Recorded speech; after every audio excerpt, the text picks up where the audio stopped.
Good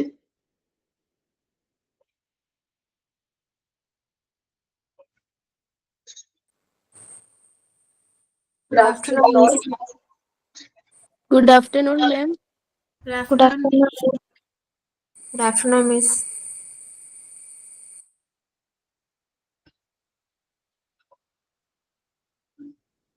Okay, നമ്മള് കഴിഞ്ഞ ക്ലാസ്സില് ഹോസ്പിറ്റൽ വാർഡ് എന്ന് പറഞ്ഞൊരു ചാപ്റ്ററാണ് എടുത്തത്. അതില് കുറച്ച് ഇൻട്രൊഡക്ഷനും ഡെഫിനിഷൻ അങ്ങനെ കുറച്ച് കാര്യങ്ങളാണ് നമ്മൾ പറഞ്ഞത്. ജസ്റ്റ് നമുക്കതൊന്ന് റിവൈസ് ചെയ്യാം. ഇനി കഴിഞ്ഞ ക്ലാസ്സിൽ ഇല്ലാത്തവരില്ലെങ്കിൽ കുറച്ചും കൂടി ശ്രദ്ധിച്ചിരിക്കാം കേട്ടോ. ഏതെങ്കിലും ഭാഗത്ത് ഡൗട്ട് ഉണ്ടെങ്കിൽ അതുകൊണ്ട് ക്ലിയർ ചെയ്ത് നോക്കാം. ഫസ്റ്റ് നമ്മള് ഹോസ്പിറ്റൽ വാർഡിന്റെ ഡെഫിനേഷൻ ആണ് പറഞ്ഞത്. സോ ഒരു ഹോസ്പിറ്റൽ വാർഡ് എന്ന് പറയുന്നത് നമ്മൾ പറഞ്ഞു ഈ ward is room in A hospital അല്ലെ, ഒരു ഹോസ്പിറ്റലിലെ റൂമാണ്. അവിടെ ഒത്തിരി ബെഡ്സ് ഒക്കെ അറേഞ്ച് ചെയ്തിട്ടുണ്ട്, മെനി പീപ്പിൾസ് ഉണ്ട്, പേഷ്യൻസുകളുണ്ട്. ഏകദേശം എല്ലാവരും എന്താണ് സിമിലർ ട്രീറ്റ്മെന്റ്സ് ആയിരിക്കും. ഇതെല്ലാം അവരുടെ സ്റ്റേ എന്ന് പറയുന്നത് ലോങ് ടേം ഉണ്ട് അല്ലെങ്കിൽ ഷോർട്ട് ടേം ഉണ്ട്. അത് അവരുടെ എന്തിനെ ഡിപ്പെൻഡ് ചെയ്തുകൊണ്ടാണ്, അവരുടെ രോഗത്തിന്റെ ആ ഒരു കാഠിന്യത്തെ ഡിപ്പെൻഡ് ചെയ്തുകൊണ്ടാണ് എത്ര ദിവസമാണ് ഓരോ പേഷ്യന്റും അഡ്മിറ്റ് ചെയ്യുന്നത് തീരുമാനിക്കുന്നത്. ദെൻ നമ്മൾ പർപ്പസ് ആണ് നോക്കിയത്. അപ്പോ ഹോസ്പിറ്റൽ വാർഡിന്റെ ഉദ്ദേശങ്ങൾ, പർപ്പസ് അല്ലെ, നമ്മൾ പോയിന്റ്സ് ആയിട്ട് വായിച്ചു. Diagnosis and treatment, promoting health, teaching, research, render professional nursing and medical care to patients, provide necessary equipment, essential drugs and all other stores requirements for patients care in an organized manner. ഇത് നമ്മൾ പറഞ്ഞു രോഗനിർണയത്തിനും ചികിത്സയ്ക്കും അതോടൊപ്പം തന്നെ നമ്മളുടെ ആരോഗ്യത്തെ പ്രോത്സാഹിപ്പിക്കുക, അതോടൊപ്പം തന്നെ ടീച്ച് ചെയ്യുക, സ്റ്റാഫിനെ ആണെങ്കിലും പേഷ്യൻസിനെ ആണെങ്കിലും അവരുടെ സുരക്ഷിത കാര്യങ്ങളൊക്കെ പറഞ്ഞു കൊടുക്കുക, ഗവേഷണങ്ങളൊക്കെ നടത്തുക. നഴ്സിംഗ് കെയർ അല്ലെ, ഒരു പ്രൊഫഷണൽ ആയിട്ടുള്ള ഒരു നഴ്സിംഗ് പരിചരണം, പേഷ്യൻസിന് നല്ലൊരു പരിചരണം കൊടുക്കുക. ഇതിനാവശ്യമായിട്ടുള്ള എക്യുപ്മെന്റ്സുകളും മെഡിസിൻസുകളും അവർക്ക് പ്രൊവൈഡ് ചെയ്യുക. ഇത്രയുമാണ് നമ്മൾ പർപ്പസിൽ പഠിച്ചത്. Then ward space, constituents of ward സ്പേസിൽ നമ്മള് 3 കാര്യങ്ങളാണ് പറഞ്ഞത്. അതിന് നമ്മള് PNC എന്ന് ഡിനോട്ട് ചെയ്തുകൊണ്ടാണ് പറഞ്ഞത്. പി എന്ന് പറയുന്നത് patient space, N nursing space, then corridors, PNC. Then types of വാർഡുകൾ നമ്മൾ നോക്കി. മെയിൻ ആയിട്ട് ജനറൽ വാർഡ്, അതോടൊപ്പം തന്നെ സ്പെഷ്യലൈസ്ഡ് വാർഡുകൾ.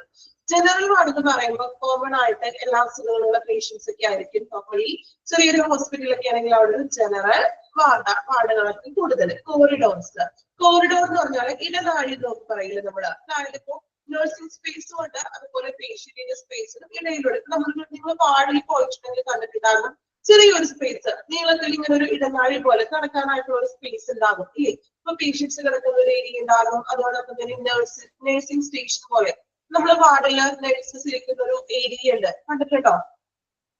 അവരവരുടെ അവിടെ റിപ്പോർട്ട്സുകളും റെക്കോർഡ്സുകളും മെഡിസിൻസും കാര്യങ്ങളൊക്കെ വെച്ചിട്ടുള്ള ഒരു നേഴ്സ് അവര് മാത്രം ഇരിക്കുന്ന ഒരു സെപ്പറേറ്റ് സ്പേസ് ഉണ്ട് വാർഡില്, കണ്ടിട്ടുണ്ടോ?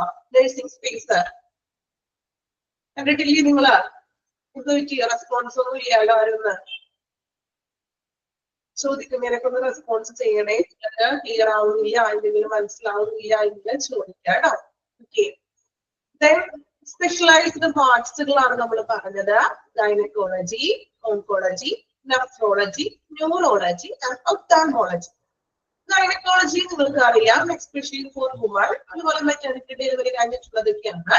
ഗൈനക്ക് സംബന്ധമായിട്ടുള്ള അസുഖങ്ങളൊക്കെ വരുന്ന പേഷ്യൻസ് ഒക്കെയാണ് അവിടെ ആ വാർഡിലുള്ളത്. ഓങ്കോളജി എന്ന് പറഞ്ഞാല് നമ്മൾ പറഞ്ഞു ഏത് പേഷ്യൻസിനാണ് ഓങ്കോളജി എന്ന് പറയുന്നത്?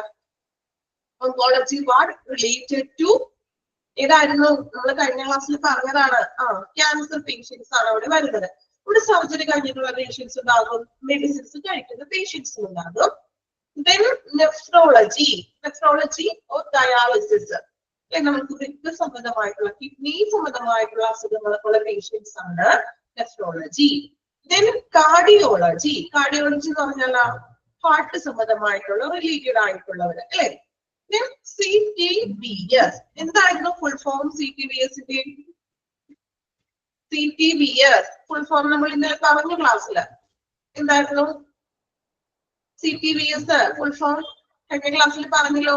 Cardio thoracic vesicular surgery. നമ്മൾ എക്സാമ്പിൾ പറഞ്ഞു ബൈപ്പാസ് സർജറി അല്ലെങ്കിൽ വാൾവ് മറ്റു ശസ്ത്രക്രിയ തുടങ്ങിയവയൊക്കെ നമുക്ക് പറയാം. ലാസ്റ്റ് വൺ പറഞ്ഞത് ഒപ്താൽമോളജി. ഒപ്താൽമോളജി എന്താ റിലേറ്റഡ് ടു ഒപ്താൽമോളജി ഐ അല്ലെ, നമ്മുടെ കണ്ണ് സംബന്ധമായിട്ടുള്ള ശസ്ത്രക്രിയകളൊക്കെ കഴിഞ്ഞവരും അങ്ങനെയുള്ള ഒരു വാർഡാണ് ഒപ്താൽമോളജി. അപ്പൊ സ്പെഷ്യലൈസ്ഡ് ആയിട്ടുള്ള വാർഡുകളാണ് നമ്മൾ പറഞ്ഞത്. നമ്മള് ലാസ്റ്റ് വൺ പറഞ്ഞു നിർത്തിയത് വാർഡില് മെയിൻ കോമ്പോണൻസുകളെ കുറിച്ചാണ്. അപ്പോ പ്രധാനമായിട്ടും 4 കോമ്പോണൻസുകളാണ് വാർഡിലുള്ളത്. ഏതൊക്കെയായിരുന്നു? Clinical area, auxiliary area, ancillary area and sanitary area. നമ്മൾ പേര് മാത്രമല്ലേ കഴിഞ്ഞ ക്ലാസ്സിൽ നിർത്തിയത്? അവിടെ വരെയല്ലേ കഴിഞ്ഞ ക്ലാസ് നിർത്തിയത്? ആണോ? ഓർക്കുന്നുണ്ടോ? യെസ്. അപ്പോ നമ്മൾ പഠിച്ചു മെയിൻ വാർഡില് പ്രധാനമായിട്ടും 4 കോമ്പോണൻസ് ആണുള്ളത് അല്ലേ? ഏതൊക്കെയായിരുന്നു? ക്ലിനിക്കൽ ഏരിയ നമ്മൾ പറഞ്ഞു. ക്ലിനിക്കൽ ഏരിയ എന്ന് പറയുന്നത് ചികിത്സാപരമായിട്ടുള്ള ഒരു ഏരിയയാണ്. Second one auxiliary area. Auxiliary വെർബിനെ കുറിച്ച് നമ്മൾ പറഞ്ഞു അല്ലേ? ക്ലിനിക്കൽ ഏരിയയോട് ചേർന്ന് നിൽക്കുന്ന ഒരു സഹായകമായിട്ടുള്ള ഒരു ഏരിയ. മൂന്നാമതായിട്ട് പറയുന്നത് ആൻസിലറി ഏരിയ. ആൻസിലറി ഏരിയ എന്ന് പറഞ്ഞാൽ എന്തായിരുന്നു? അനുബന്ധമായിട്ടുള്ളത്, ഓക്സിലറിക്ക് അനുബന്ധമായിട്ടുള്ള ഏരിയ. Last one sanitary. നമുക്കറിയാലോ ടോയ്ലറ്റ് അല്ലെങ്കിൽ ഡർട്ടി യൂട്ടിലിറ്റി സാനിറ്ററി ഇൻക്ലൂഡ് ചെയ്യുന്നത്. അപ്പോൾ കോമ്പോണൻസ് 4 എണ്ണത്തിന്റെ പേരുകൾ നമ്മൾ നോക്കി. ഇനി ഓരോ ഏരിയയിലും എന്തൊക്കെയാണ് ഇൻക്ലൂഡ് ചെയ്യുന്നത് നോക്കാം. ഇത് ഇമ്പോർട്ടന്റ് ആണ് കേട്ടോ, പറഞ്ഞു തരാം. ക്ലിനിക്കൽ ഏരിയ ഫസ്റ്റ് വൺ നമ്മൾ പഠിക്കാം. ക്ലിനിക്കൽ ഏരിയ ചികിത്സാപരമായിട്ടുള്ള ഒരു ഏരിയ. അപ്പോൾ നിങ്ങൾ ഒന്ന് ആലോചിച്ച് നോക്കി, ചികിത്സാപരമായിട്ടുള്ള ഏരിയ എന്ന് പറയുമ്പോൾ അവിടെ എന്തൊക്കെ ആയിരിക്കും അല്ലെങ്കിൽ ആരൊക്കെയാണ് അവിടെ ഇൻക്ലൂഡ് ചെയ്യുന്നത്? ആരൊക്കെ ആയിരിക്കും ഇൻക്ലൂഡ് ചെയ്യുക? ചികിത്സാപരമായിട്ടുള്ള ഒരു ട്രീറ്റ്മെന്റ്സ് ഒക്കെ കൊടുക്കുന്ന ഏരിയ ആണേ. സോ അവിടെ ആരൊക്കെ ആയിരിക്കും അതിൽ ഇൻക്ലൂഡ് ചെയ്യുന്നത്? ട്രീറ്റ്മെന്റ്സ് ഒക്കെ വരുമ്പോൾ പേഷ്യന്റ് ഉണ്ടാകും. പേഷ്യൻസ് മാത്രമാണോ? നേഴ്സ് ഉണ്ടാകും. ഓക്കെ, ഡോക്ടേഴ്സ് ഉണ്ടാകാം. ഓക്കെ, നമുക്കിവിടെ മാക്സിമം കുറച്ച് അതിൽ ഇൻക്ലൂഡ് ചെയ്തിരിക്കുന്ന ആളുകളെയാണ് പറയുന്നത്. ക്ലിനിക്കൽ ഏരിയ എന്ന് പറയുന്നത് പേഷ്യന്റ് പ്രധാനമായിട്ടും 3 കാര്യങ്ങളാണ് ക്ലിനിക്കൽ ഏരിയയിൽ പഠിക്കാനുള്ളത്. ഓക്കെ, നമുക്ക് ടെക്സ്റ്റിൽ പറഞ്ഞിരിക്കുന്ന 3 കാര്യങ്ങളുള്ളൂ. 3 കാര്യങ്ങൾ നിങ്ങൾ പഠിക്കാം. ക്ലിനിക്കൽ ഏരിയ എന്ന് പറയുന്നത് patient, nursing area, nursing counter. Okay, എന്താണെന്ന് പറഞ്ഞു തരാം, എനിക്കെല്ലാം മനസ്സിലാക്കി തരാം. ക്ലിനിക്കൽ ഏരിയ, ക്ലിനിക്കൽ ഏരിയയിൽ വരുന്ന 3 ഘടകങ്ങളാണ് patient, nursing area and nursing counter. Patient എന്താണെന്ന് നിങ്ങൾക്ക് അറിയാലോ, രോഗി. Second one nursing area. എന്താണ് നഴ്സിംഗ് ഏരിയ എന്ന് പറയുന്നത്? നഴ്സിംഗ് ഏരിയ എന്ന് പറയുമ്പോൾ എന്തായിരിക്കും അവിടെ ഉദ്ദേശിക്കുന്നത്? അതായത് നമുക്ക് പേഷ്യൻസിന് വേണ്ടി കൊടുക്കുന്ന നഴ്സസ് ഉപയോഗിക്കുന്ന എക്യുപ്മെന്റ്സുകൾ, ഇപ്പൊ നീഡിലാകാം, അല്ലെങ്കിൽ ഇപ്പൊ ടെമ്പറേച്ചർ നോക്കാനായിട്ടുള്ള തെർമോമീറ്ററോ അങ്ങനെയുള്ള എക്യുപ്മെന്റ്സുകൾ അല്ലെ, നഴ്സസ് ഉപയോഗിക്കുന്ന എക്യുപ്മെന്റ്സ് വെക്കുന്ന ഒരു ഏരിയ, അതിനെയാണ് എന്ത് വിളിക്കുക? Nursing area. അത് കൂടുതൽ പഠിക്കാനൊന്നുമില്ല. ഇനി നഴ്സിംഗ് ഏരിയ എന്താണെന്ന് നിങ്ങൾ അറിഞ്ഞിരിക്കണമല്ലോ, അപ്പൊ അതിനെ വേണ്ടിയിട്ടാണ് കേട്ടോ പറയുന്നത്. എഴുതിയൊന്നും വെക്കണ്ട, മനസ്സിലാക്കി വെക്കുക. നഴ്സിംഗ് ഏരിയ എന്ന് പറയുന്നത് നഴ്സസ് പേഷ്യൻസിന് വേണ്ടി ഉപയോഗിക്കുന്ന അല്ലെങ്കിൽ അവർക്ക് കൊടുക്കുന്ന മെഡിക്കൽ എക്യുപ്മെന്റ്സുകളോ അല്ലെങ്കിൽ മെഡിസിൻസുകളോ മറ്റ് പേഷ്യൻസുമായിട്ട് റിലേറ്റഡ് ആയിട്ടുള്ള വസ്തുക്കൾ വയ്ക്കുന്ന ഒരു ഏരിയ ആണ് നഴ്സിംഗ് ഏരിയ. ക്ലിയർ ആണോ? നഴ്സിംഗ് ഏരിയ ചിലപ്പോൾ നിങ്ങൾ ആദ്യമായിട്ട് കളിക്കുന്ന ഒരു ടേമാണ്, അപ്പൊ നമുക്ക് അറിയില്ലാത്ത കാര്യങ്ങളാണ്. അപ്പൊ എഴുതിയൊന്നും എടുക്കണ്ട, ജസ്റ്റ് ഒന്ന് മനസ്സിലാക്കി വെക്കാം. എഴുതാൻ പറയുന്ന കാര്യങ്ങൾ ഒന്ന് എഴുതി വെക്കണം കേട്ടോ. അങ്ങനെ ചില കാര്യങ്ങൾ നിങ്ങളോട് പറയുമല്ലോ, നോട്ട് ചെയ്യണം അല്ലെങ്കിൽ അണ്ടർലൈൻ ചെയ്യാം, അതൊന്ന് നോട്ട് ചെയ്ത് വെക്കാം.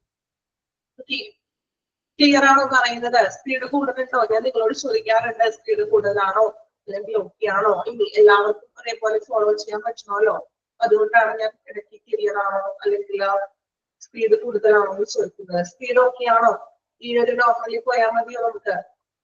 സ്പീഡ് മീൻസ് നമ്മൾ ആ ഒരു ഫ്ലോയിൽ ചില കാര്യങ്ങൾ പറയുമ്പോഴേ എന്താ പറയാ, സ്പീഡില് പറഞ്ഞു പോകുന്നതല്ല കേട്ടോ. നമ്മള് പെട്ടെന്ന് ആ ഒരു ഫ്ലോയില് പറയുമ്പോൾ ചിലപ്പോൾ സ്പീഡ് കൂടി പോകുന്നതാണ്. നമുക്ക് കുറക്കാം. ഓക്കെ, നിങ്ങൾക്ക് ഏതെങ്കിലും മനസ്സിലാവുന്നില്ല എങ്കിൽ നിങ്ങൾ ചോദിച്ചോളൂ, അല്ലെങ്കിൽ നെക്സ്റ്റ് ക്ലാസ്സിൽ വരുമ്പോൾ നിങ്ങൾ ഡൗട്ട് ക്ലിയർ ചെയ്യാം. ഓക്കെ, അപ്പൊ ക്ലിനിക്കൽ ഏരിയയിൽ നമ്മൾ പറഞ്ഞു patient, nursing area, nursing counter. Nursing area നമ്മൾ എന്താണെന്ന് പഠിച്ചു. ഇനി നഴ്സിംഗ് കൗണ്ടർ.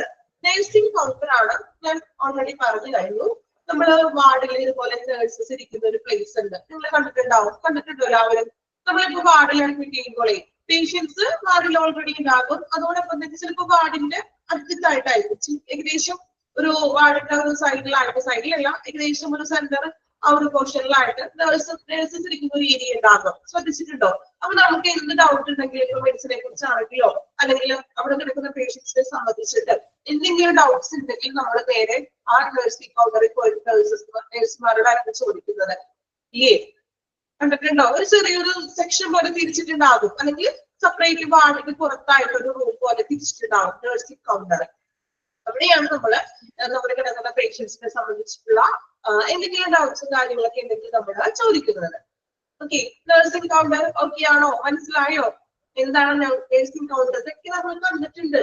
പക്ഷെ ഇതിനൊക്കെ ഇങ്ങനെ ഓരോ പേരുകളുണ്ട്, അല്ലെങ്കിൽ ഇങ്ങനെ ഒരു ടേം നമ്മൾ പറയുന്ന നിങ്ങൾ ആദ്യമായിട്ട് പഠിക്കണായിരിക്കും അല്ലെ. സംഭവം നമുക്ക് അറിയാം, നിങ്ങൾ കണ്ടിട്ടുണ്ടാകും, നിങ്ങൾ ഹോസ്പിറ്റലിൽ പോകുമ്പോൾ കാണുന്ന കാര്യങ്ങളാണ്. ഒന്നുകൂടെ പറയാം. അതായത് ക്ലിനിക്കൽ ഏരിയ ആണ്. ക്ലിനിക്കൽ ഏരിയയിൽ 3 കാര്യങ്ങളാണ് ഇൻക്ലൂഡ് ചെയ്യുന്നത്. അതില് first one patient, second one nursing area. Nursing area എന്ന് പറയുന്നത് നഴ്സസിന്റെ എക്യുപ്മെന്റ്സുകളും നമുക്ക് പേഷ്യൻസിന് വേണ്ടി ഉപയോഗിക്കുന്ന എക്യുപ്മെന്റ്സുകളും മെഡിസിൻസുകളൊക്കെ വെക്കുന്ന ഒരു ഏരിയ. ക്ലിയർ ആയോ? Second one nursing counter. Counter എന്ന് പറയുന്നത് നമ്മൾ ഓൾറെഡി വാർഡിൽ അഡ്മിറ്റ് ആവുമ്പോൾ നഴ്സുമാർ ഇരിക്കുന്ന ഒരു പ്ലേസ്. ഏറ്റവും സിമ്പിൾ ആക്കി പറയുകയാണെങ്കിൽ അങ്ങനെ പറയാം അല്ലെ. അതായത് പേഷ്യൻസ് അവിടെ കിടക്കുന്നു, നഴ്സുമാർ ഇരിക്കുന്ന ഒരു സെപ്പറേറ്റ് അവരുടെ കുറച്ച് ബുക്സും കാര്യങ്ങളും അല്ലെങ്കിൽ എന്താ അവരുടെ റെക്കോർഡും അല്ലെ, അവരുടെ രജിസ്റ്ററും മെഡിക്കൽ റെക്കോർഡുകളും എക്യുപ്മെന്റ്സുകളും ചിലപ്പോൾ മെഡിസിൻസും കാര്യങ്ങളൊക്കെ ആയിട്ട് ഒരു ചെറിയൊരു ടേബിളൊക്കെ ആയിട്ട് ചെറിയൊരു റൂം പോലെ സെറ്റ് ചെയ്തിട്ടുണ്ടാകും. ഓക്കെ, ഇതാണ് നഴ്സിംഗ് കൗണ്ടർ എന്ന് പറയുന്നത്. ഓക്കെ, ക്ലിയർ ആയോ? ഇത് ഡീറ്റെയിൽ ഒന്നും പഠിക്കാനില്ല, നമുക്ക് ജസ്റ്റ് പേര് മാത്രം നോക്കിയാൽ മതി. നിങ്ങൾക്ക് മനസ്സിലാവാൻ വേണ്ടിയിട്ടാണ് ഞാനിത് എന്താണെന്ന് പറഞ്ഞു തരുന്നത്. ഓക്കെ, നമുക്ക് ജസ്റ്റ് പേര് മാത്രം നിങ്ങൾ പഠിച്ചാൽ മതി. ഇനി ഓക്സിലറി ഏരിയ, അടുത്ത ഏരിയ ആണ് ഓക്സിലറി ഏരിയ. ഓക്സിലറി ഏരിയയിൽ ഇൻക്ലൂഡ് ചെയ്യുന്ന കാര്യങ്ങള് നഴ്സസ് റൂമും ഡോക്ടേഴ്സ് റൂമും. ഈ 2 കാര്യങ്ങളാണ് ചികിത്സാപരമായിട്ട് അതിന്റെ അനുബന്ധമായിട്ട് വരുന്ന ഏരിയയിൽ ഇൻക്ലൂഡ് ചെയ്യുന്നത്. നഴ്സസ് റൂമും ഡോക്ടേഴ്സ് റൂമും. ഓക്കെ, ഇനി മൂന്നാമതായിട്ട് പറയുന്ന ഏരിയ ആൻസിലറി ഏരിയ. ആൻസിലറി ഏരിയയിൽ വരുന്ന കാര്യങ്ങൾ നോക്കാം. Pantry, day room, trolley bay. Pantry എന്ന് പറഞ്ഞാൽ എന്താ മീനിങ് മലയാളത്തില്? പാൻട്രി കണ്ടിട്ടുണ്ടോ? പാൻട്രി എന്ന് വെച്ചാൽ എന്താ പറയാ മലയാളത്തിൽ? നമ്മള് പാൻട്രി എന്ന് വെച്ചിട്ടുണ്ടെങ്കിൽ കലവറ, ആഹാരം എടുക്കുന്ന ഏരിയ എന്നൊക്കെയാ പറയുന്നത്. ഇവിടെ പാൻട്രി ഉദ്ദേശിക്കുന്നത് അതുപോലെ തന്നെ ഹോസ്പിറ്റലിലെ പാൻട്രി എന്ന് പറയുന്നത് ഇതുപോലെ പേഷ്യൻസിന് വേണ്ടിയിട്ട് നമ്മള് ഫുഡ് പ്രിപ്പയർ ചെയ്യുന്ന ഒരു പ്ലേസ്. ഫുഡ് മാത്രമല്ല, അതുപോലെ തന്നെ നമ്മള് പേഷ്യൻസിനായിട്ടുള്ള മെഡിക്കൽ സപ്ലൈസ്, മെഡിക്കൽ പരമായിട്ട് ഇപ്പോൾ മരുന്നുകളാവാം, മറ്റ് ബിലോങ്ങിങ്സ്, വസ്തുക്കളെല്ലാം വെക്കുന്ന ഒരു ഏരിയയാണ് പാൻട്രി എന്നതുകൊണ്ട് ഉദ്ദേശിക്കുന്നത്. ഓക്കെ, മലയാളത്തിൽ നിങ്ങൾക്ക് വേണമെങ്കിൽ നിങ്ങൾ എഴുതി വെച്ചോളൂ, ആവശ്യത്തില്. ഓക്കെ, എല്ലാവരും നിർബന്ധമൊന്നും ഇല്ല കേട്ടോ, ജസ്റ്റ് പാൻട്രി മാത്രം പഠിക്കാനുള്ളൂ. ഇനി മനസ്സിലാവാത്തവരുണ്ടെങ്കിൽ എഴുതി വെക്കാം. പാൻട്രി എന്ന് പറഞ്ഞിട്ടുണ്ടെങ്കിൽ preparing food, then patient supplies അല്ലെങ്കിൽ belongings എല്ലാം വെക്കുന്ന ഒരു area. Okay, then day room. Day room എന്ന് പറയുന്നത് എന്താണ്? അതായത് പേഷ്യൻസിന് ഒരു മെന്റലി ആൻഡ് ഫിസിക്കലി ഒരു റിലാക്സേഷന് വേണ്ടിയിട്ടുള്ള ഒരു റൂമാണ് ഡേ റൂം എന്ന് പറയുന്നത്. ഇപ്പൊ ടയർഡ് ആയിട്ടൊക്കെ വന്നിട്ടുണ്ടെങ്കിൽ പേഷ്യൻസിനോ അല്ലെങ്കിൽ ലൈഫ് സ്റ്റാൻഡർഡോ ഒന്ന് റെസ്റ്റ് ചെയ്യാനോ ഇരിക്കാനൊക്കെ ആയിട്ടുള്ള ഒരു റൂമാണ് ഡേ റൂം എന്ന് പറയുന്നത്. Trolley bay. എന്ത് ട്രോളി ബേ? ഹോസ്പിറ്റലിൽ നിങ്ങൾ ട്രോളി കണ്ടിട്ടുണ്ടോ? ഹോസ്പിറ്റലിൽ അല്ലെങ്കിൽ എന്തെങ്കിലും ഫിലിമിലൊക്കെ കണ്ടിട്ടില്ലേ ട്രോളി? ഹോസ്പിറ്റലിൽ ട്രോളി എന്തിനു വേണ്ടിയിട്ടുള്ളതാണ് ട്രോളി? ഹോസ്പിറ്റലിലെ ട്രോളിയിൽ എന്തൊക്കെയാ കൊണ്ടുപോകുന്നത്? ഹോസ്പിറ്റലില് മെഡിസിൻസ് ഒക്കെ കൊണ്ടുവരും അല്ലെ. നമ്മളിപ്പോ റൂമിലൊക്കെ അഡ്മിറ്റ് ആയിട്ടുണ്ടെങ്കിൽ, വാർഡിലും അഡ്മിറ്റ് ആണെങ്കിൽ ഈ ട്രോളിയിലാണ് മെഡിസിൻസും ഇഞ്ചക്ഷൻസും ഒക്കെ കൊണ്ടുവരും. അതുപോലെ തന്നെ എക്യുപ്മെന്റ്സുകൾ അല്ലെ, ട്രോളിയിൽ തന്നെയാണ് എക്യുപ്മെന്റ്സുകൾ കൊണ്ടുവരുന്നത്. ട്രോളിയിലെ ഇതെല്ലാം ആക്സിലറി ഏരിയയിലാണ്. ആക്സിലറി ഏരിയയിൽ വരുന്നതാണ് pantry, day room, trolley bay. Clear ആണോ? ആൻസിലറി ഏരിയ ക്ലിയർ ആണോ? ഇത് ഒരുപാടൊന്നും പഠിക്കാനില്ല കേട്ടോ. ഇത് നിങ്ങൾക്ക് മാക്സിമം ഷോർട്ട് ആക്കി തന്നിരിക്കുകയാണ്. അത് മാത്രം നിങ്ങൾ നോക്കാം. Okay. Last one sanitary area. Pantry എന്ന് പറഞ്ഞിട്ടുണ്ടെങ്കിൽ നമ്മള് ഫുഡ് പ്രിപ്പയർ ചെയ്യാം. അപ്പൊ പേഷ്യൻസിനൊക്കെ വേണ്ടി ഫുഡ് പ്രിപ്പയർ ചെയ്യുന്ന ഏരിയ. അത് ഫുഡ് മാത്രമല്ല, അതോടൊപ്പം തന്നെ മെഡിക്കൽ സപ്ലൈസ്, മറ്റു മെഡിസിൻസുകൾ വെക്കാം. അതോടൊപ്പം തന്നെ മറ്റു ബിലോങ്ങിങ്സ്, വസ്തുക്കൾ ഉണ്ടല്ലോ, പേഷ്യൻസിന് ആവശ്യമായിട്ടുള്ള വസ്തുക്കൾ വെക്കുന്ന ഒരു ഏരിയ. ഫുഡിന്റെ മാത്രമല്ല ഉദ്ദേശിക്കുന്നത് കേട്ടോ പാൻട്രി. റൂം എന്ന് പറഞ്ഞാൽ ഒരു റെസ്റ്റ് റൂമാണ്. മെന്റലി ആയിട്ട് നമുക്ക് ടയർഡൊക്കെ ആകുമ്പോൾ പേഷ്യൻസിനും ബൈസ്റ്റാൻഡറൊക്കെ ആയിട്ട് റെസ്റ്റ് എടുക്കാനുള്ള റൂമാണ് day room. Trolley bed, medicines ഉള്ളത് കൊണ്ടുപോകുന്ന ട്രോളിയൊക്കെ, ആ ട്രോളിയൊക്കെ വെക്കുന്ന ഒരു area. Last one sanitary area. Sanitary ഏരിയയില് നമ്മൾ പറഞ്ഞ പോലെ എന്തൊക്കെയാ വരുന്നത്? Toilets, dirty utility. ടോയ്ലറ്റ്സിന്റെ ആ ഒരു സെക്ഷനും ഡേർട്ടി യൂട്ടിലിറ്റി. ഡേർട്ടി യൂട്ടിലിറ്റി എന്ന് പറഞ്ഞിട്ടുണ്ടെങ്കിൽ ഹോസ്പിറ്റലില് ഉപയോഗിച്ചു കഴിഞ്ഞിട്ടുള്ള വസ്തുക്കളൊക്കെ ഉണ്ടല്ലോ. ഇപ്പൊ നീഡിൽസ്, സിറിഞ്ച്, അല്ലെങ്കിൽ കോട്ടൺ അല്ലെ, പഞ്ഞി, ഉപയോഗിച്ചിട്ടുള്ള പഞ്ഞി, അങ്ങനെ മറ്റ് എന്താണ് ബാൻഡേജുകളും അങ്ങനെയുള്ള വേസ്റ്റുകളൊക്കെ നിക്ഷേപിക്കുന്ന ഏരിയ. അതാണ് ഡേർട്ടി യൂട്ടിലിറ്റി എന്ന് പറയുന്നത്. ഓക്കെ. ഒരു പ്രാവശ്യം കൂടെ നമുക്ക് വായിക്കാം. നോക്കി. Main components of word. പാടില്ല മെയിൻ കോമ്പോണൻസ് ആണ് clinical area, auxiliary area, ancillary area, sanitary area. ഇനി ഓരോ ഏരിയയിലും ഇൻക്ലൂഡ് ആയിട്ടുള്ള കാര്യങ്ങൾ നോക്കാം. ഫസ്റ്റ് വൺ ക്ലിനിക്കൽ ഏരിയയിൽ പറയുന്നത് എന്തൊക്കെയായിരുന്നു? Patient, nursing area, nursing counter. ഇത് മൂന്നുമാണ് ക്ലിനിക്കൽ ഏരിയയിൽ ഇൻക്ലൂഡ് ചെയ്തിരിക്കുന്നത്. അപ്പൊ നിങ്ങൾ പഠിക്കുമ്പോൾ ഓരോ ഏരിയയും അതിനകത്ത് എന്തൊക്കെയാണ് വരുന്നത് അങ്ങനെ പഠിക്കണം. നിങ്ങൾ ക്ലിയർ ആയിട്ട് ഞാൻ പറയുന്നത്. ഇപ്പൊ ക്ലിനിക്കൽ ഏരിയ എന്ന് പഠിക്കുക. ക്ലിനിക്കൽ ഏരിയയിൽ വരുന്ന കാര്യങ്ങൾ നോക്കാം. Patient, nursing area, nursing counter. അങ്ങനെ ഓരോ ഏരിയയും ആ ഏരിയയിൽ വന്നിട്ടുള്ള കാര്യങ്ങൾ എന്തൊക്കെയാണെന്ന് അങ്ങനെയാണ് പഠിക്കേണ്ടത്. കാരണം എക്സാമിന് ഇത് ക്വസ്റ്റ്യൻ ചോദിച്ചു കണ്ടിരിക്കുന്നത് ചിലപ്പോൾ നിങ്ങളോട് ഇങ്ങനെ ചോദിക്കാം: patient, nursing area, nursing counter. എന്നിട്ടൊരു ഹൈഫൻ ഇട്ടിട്ട് ചോദിക്കും ഐഡന്റിഫൈ വിച്ച്, അല്ലെങ്കിൽ വാർഡിലെ ഏത്, അല്ലെങ്കിൽ identify which area in components of ward. ഇപ്പൊ നമ്മള് ഏത് ഏരിയയിൽ ഇൻക്ലൂഡ് ആയിട്ടുള്ളതാണ് പേഷ്യന്റും നഴ്സിംഗ് ഏരിയയും നഴ്സിംഗ് കൗണ്ടർ എന്ന് ചോദിക്കാം. ഓക്കെ. അപ്പൊ പഠിക്കുമ്പോൾ ഏരിയ പഠിക്കുക, ഏരിയയിൽ ഉൾപ്പെടുന്ന കാര്യങ്ങൾ പഠിക്കണം. ഓക്കെ. ക്ലിയർ ആണോ?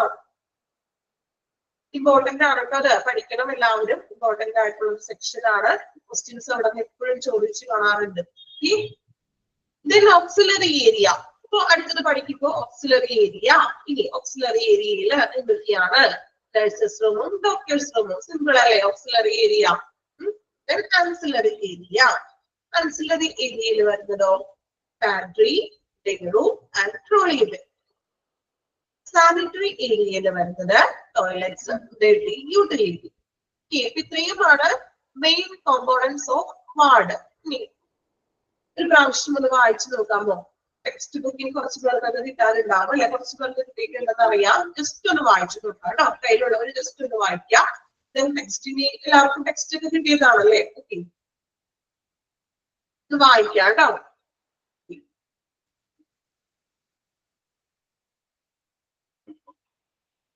മെയിൻ കോമ്പോണൻസ് കേട്ടോ. അത് പ്രാവശ്യം ഒന്ന് ജസ്റ്റ് സൈഡിൽ ഒന്ന് ഇമ്പോർട്ടൻസ് ഒന്ന് മാർക്ക് ചെയ്തിട്ടുള്ളൂ കേട്ടോ. അത് ഇമ്പോർട്ടന്റ് ആണ്. ഓരോ ഏരിയയിൽ പറയുന്ന കാര്യങ്ങൾ ഇമ്പോർട്ടന്റ് ആണ്.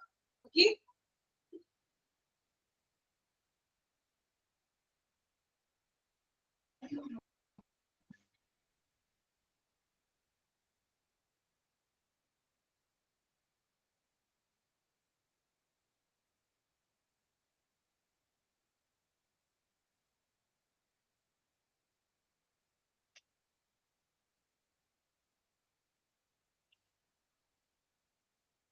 ക്ലിയർ ആണോ എല്ലാവർക്കും? വായിച്ചിട്ട് ക്ലിയർ ആയോ?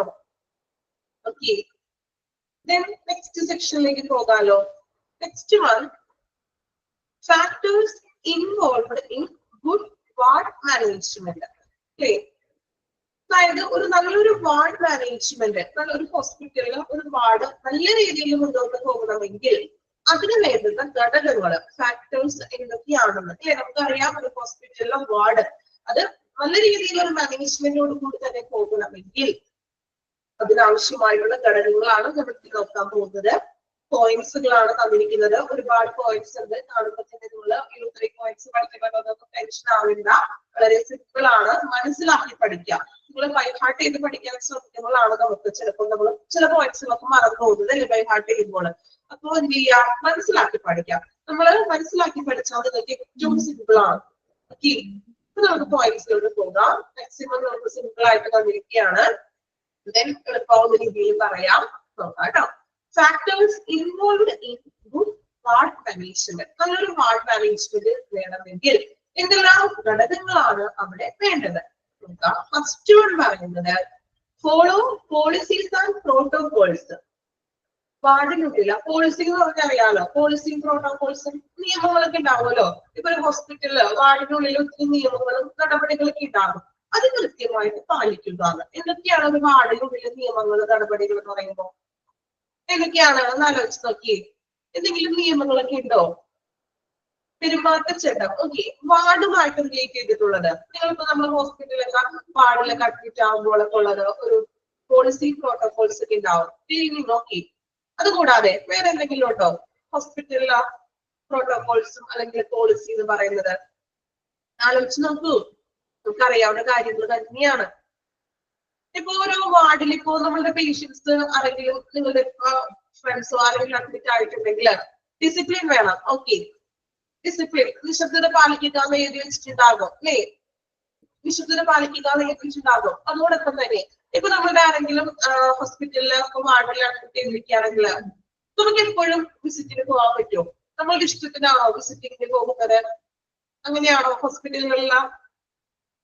അങ്ങനെയാണോ? യെസ്, വിസിറ്റിംഗ് ടൈം ഉണ്ട് അല്ലേ? 1 ബൈസ്റ്റാൻഡർ മാത്രം പറ്റുള്ളൂ. അപ്പേ ആൻസറുകൾ വന്നു കഴിഞ്ഞു കേട്ടോ. ഇപ്പൊ ബൈസ്റ്റാൻഡർ, ഒരു ബൈസ്റ്റാൻഡർ മാത്രമേ പാടുള്ളൂ.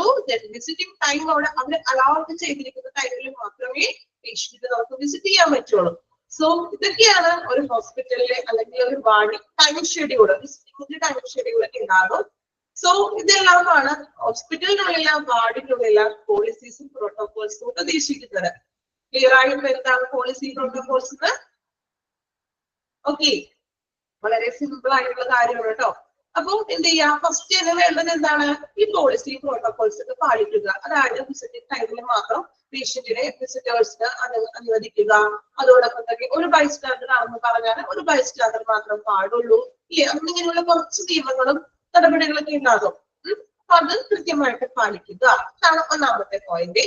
ഇനി രണ്ടാമത്തെ പോയിന്റിൽ പറയുന്നത് knowledge of all duties to be performed in the ward. Knowledge of all duties ഇല്ലേ? അതായത് ഒരു വാർഡിനുള്ളിൽ ചെയ്യേണ്ട ഡ്യൂട്ടീസിനെ കുറിച്ചുള്ള അറിവുണ്ടായിരിക്കണം. ആർക്കായിരിക്കും അറിവുണ്ടായിരിക്കേണ്ടത്? അല്ലെ, അവിടെ നിൽക്കുന്ന സ്റ്റാഫിന് അല്ലെങ്കിൽ നഴ്സുമാർക്ക് ഹോസ്പിറ്റലിന്റെ ആ വാർഡിനുള്ളിൽ ചെയ്യേണ്ട കാര്യങ്ങളെ കുറിച്ചുള്ള അറിവുണ്ടായിരിക്കണം. ഡ്യൂട്ടീസ്, അവരുടെ ഡ്യൂട്ടീസിനെ കുറിച്ചുള്ള അറിവ് അവർക്ക് ഉണ്ടായിരിക്കണം. അതായത് ഇന്ന ദിവസം ഇന്ന കാര്യങ്ങൾ ചെയ്യണം, ആ പേഷ്യൻസിന് മരുന്ന് കൊടുക്കുക, അല്ലെങ്കിൽ BP ചെക്ക് ചെയ്യണം, അല്ലെങ്കിൽ ഇത്ര ടൈമിൽ ടെമ്പറേച്ചർ നോക്കണം, ഇങ്ങനെയുള്ള അവരുടെ ഡ്യൂട്ടീസ് ഉണ്ടല്ലോ. നമ്മള് ഹോസ്പിറ്റലിലെ വാർഡിൽ കിടക്കുമ്പോൾ തന്നെ അഡ്മിറ്റ് ആകുമ്പോൾ നഴ്സുമാർ എന്ത് ചെയ്യും? കൃത്യസമയത്ത് വരാറില്ലേ? ടെമ്പറേച്ചർ നോക്കുക, അല്ലെങ്കിൽ മെഡിസിൻ തരും, BP ചെക്ക് ചെയ്യാറുണ്ടോ, അല്ലെങ്കിൽ മറ്റെന്തെങ്കിലും മെഡിസിൻ ആണെങ്കിലും ഇഞ്ചക്ഷൻ ആണെങ്കിലും അവർ കൃത്യസമയങ്ങളിൽ വരും ഇല്ലേ? രാവിലെ നമ്മളാണ് അവിടെ പോയിട്ട് പറയുന്നത്. അവരുടെ ഡ്യൂട്ടി കൃത്യസമയത്ത് ചെയ്യുന്നുണ്ട്. സോ അവർക്ക് അവരുടെ ഡ്യൂട്ടീസിനെ കുറിച്ചുള്ള ഒരു അറിവുണ്ടായിരിക്കണമെന്ന്.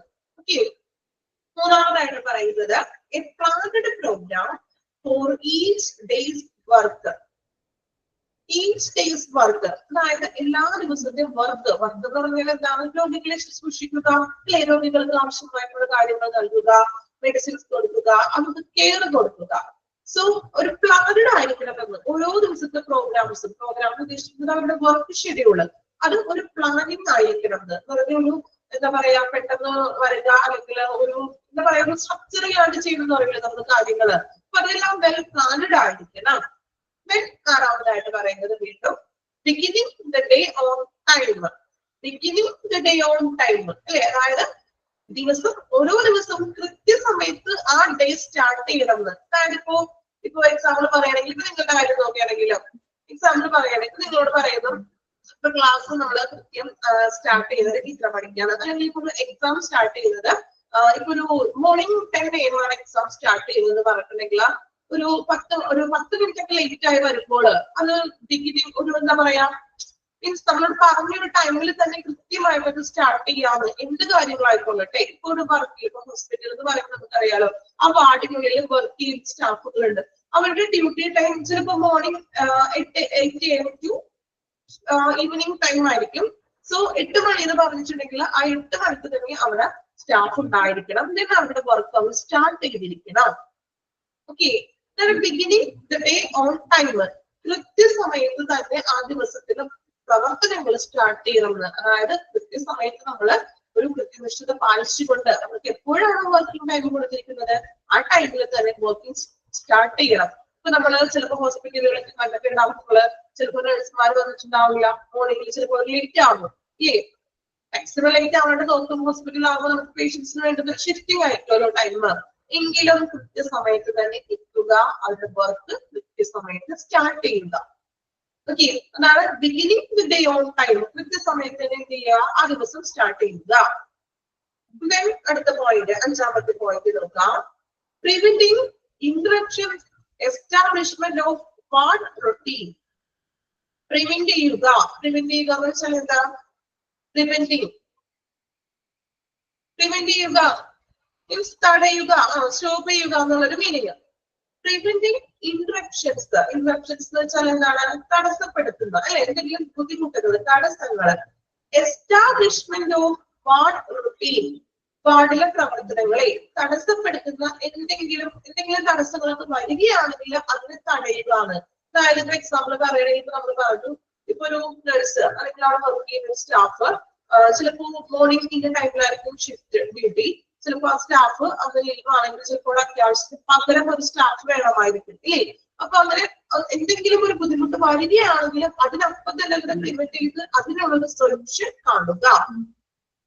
ഓക്കെ, പ്രിവെന്റിങ് ഇന്ററപ്ഷൻസ്, വാർഡിലെ പ്രവർത്തനങ്ങളെ തടസ്സപ്പെടുത്തുന്ന രീതിയിലുള്ള എന്തെങ്കിലും പ്രശ്നങ്ങൾ ഉണ്ടാവുകയാണെങ്കിൽ അതിനെ പ്രിവെന്റ് ചെയ്യുക.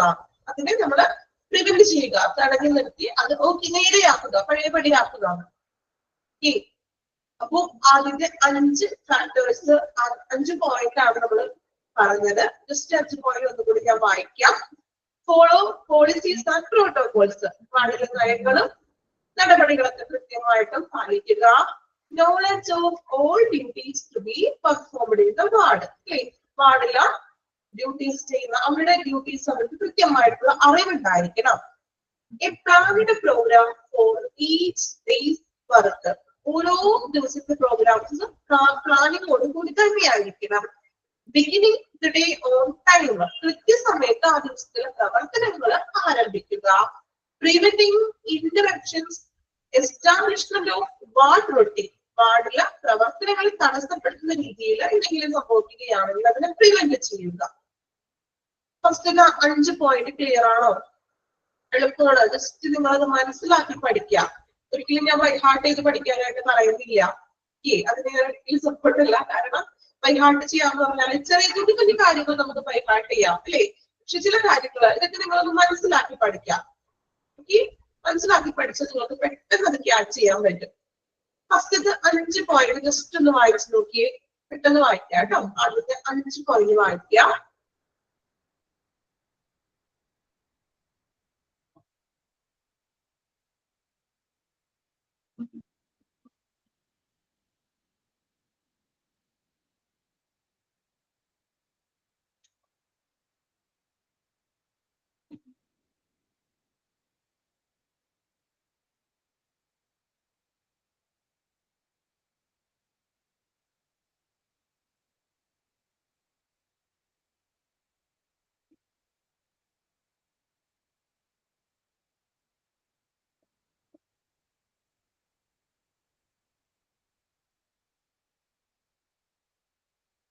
അടുത്ത പോയിന്റ് നോക്കാം കേട്ടോ. കുറച്ച് പോയിന്റ്സ് അധികം ഉണ്ടെന്നുള്ളൂ, പക്ഷെ സിമ്പിൾ ആണ്, മനസ്സിലാക്കി പഠിച്ചാൽ എളുപ്പമാണ് കേട്ടോ.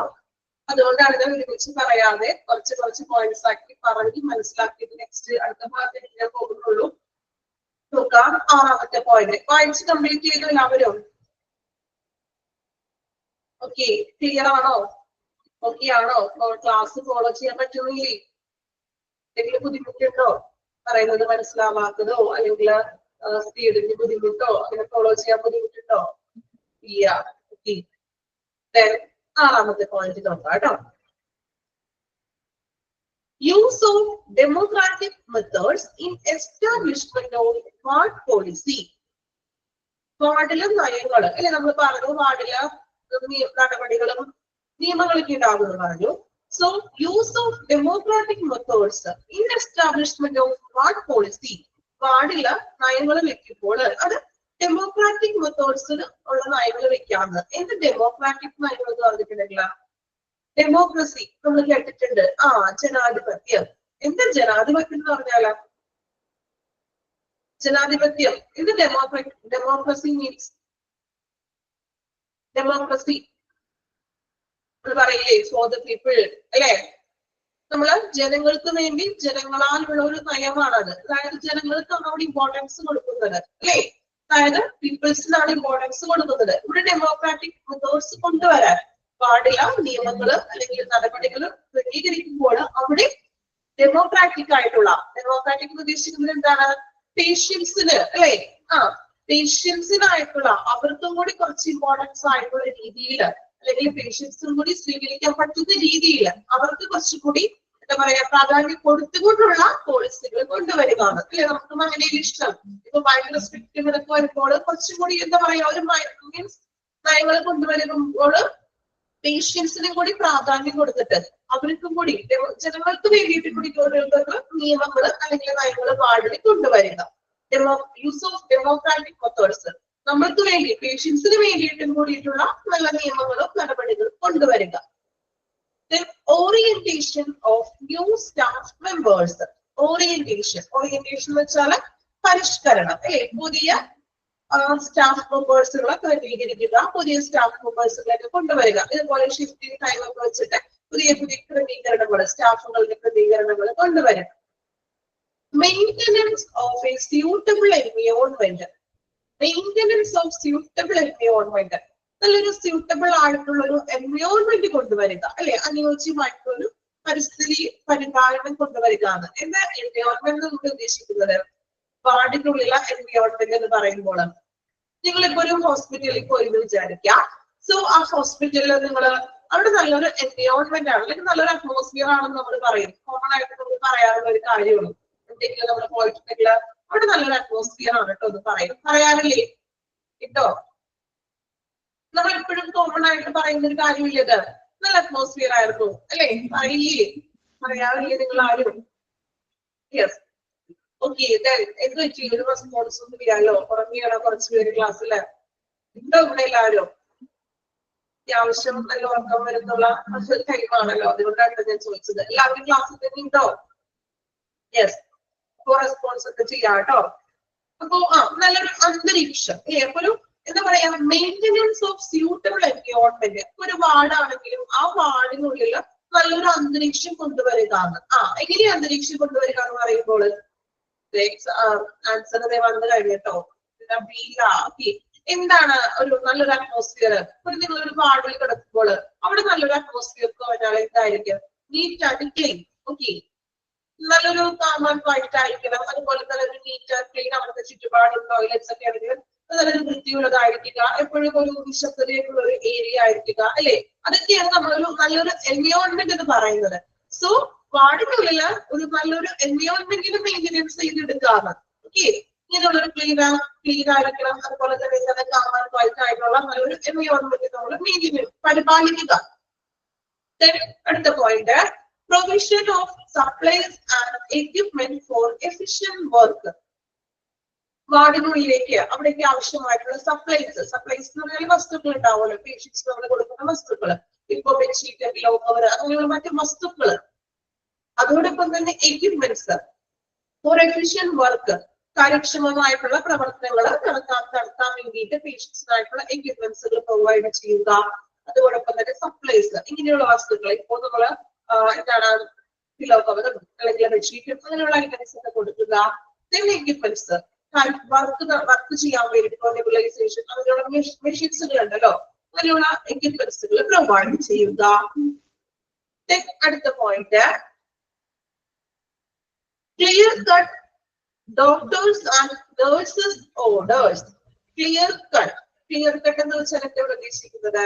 അതായത് ഡോക്ടേഴ്സിന്റെയും അതുപോലെ തന്നെ നഴ്സസിന്റെയും ഉത്തരവുകൾ. മീൻസ് അവരിങ്ങനെ നമ്മളോട് ഇന്ന കാര്യങ്ങൾ ചെയ്യണം, അല്ലെങ്കിൽ മെഡിസിൻസുകളൊക്കെ കഴിക്കേണ്ട, അല്ലെങ്കിൽ ഇത്ര ദിവസം ഇഞ്ചക്ഷൻ, അങ്ങനെയുള്ള കാര്യങ്ങൾ പറയുമ്പോൾ കൃത്യമായിരിക്കണം എന്ന് നമുക്ക് പേഷ്യൻസിന് മനസ്സിലാകുന്ന രീതിയിൽ കൃത്യമായിട്ടുള്ള ക്ലിയർ കട്ട് എന്ന് ഉദ്ദേശിക്കുന്നത് കൃത്യമായിട്ടുള്ള നഴ്സസിന്റെ ആണെങ്കിലും ഡോക്ടേഴ്സിന്റെ ഓർഡറുകളൊക്കെ കൃത്യമായിരിക്കണം, നമുക്ക് മനസ്സിലാകുന്ന രീതിയിൽ കൃത്യമായിട്ടുള്ള കാര്യങ്ങളായിരിക്കണം അവർ പറഞ്ഞു തരേണ്ടത്. ചില കാര്യങ്ങൾ നമുക്ക് മനസ്സിലാവില്ലല്ലോ, സോ പേഷ്യൻസിന് കൂടി മനസ്സിലാകുന്ന രീതിയിൽ അത് കൃത്യമായിട്ട് പറഞ്ഞു കൊടുക്കുക. Accurate records, full reports. Accurate, എന്താ ആക്യുറേറ്റ് എന്ന് വെച്ചാൽ മീനിങ്?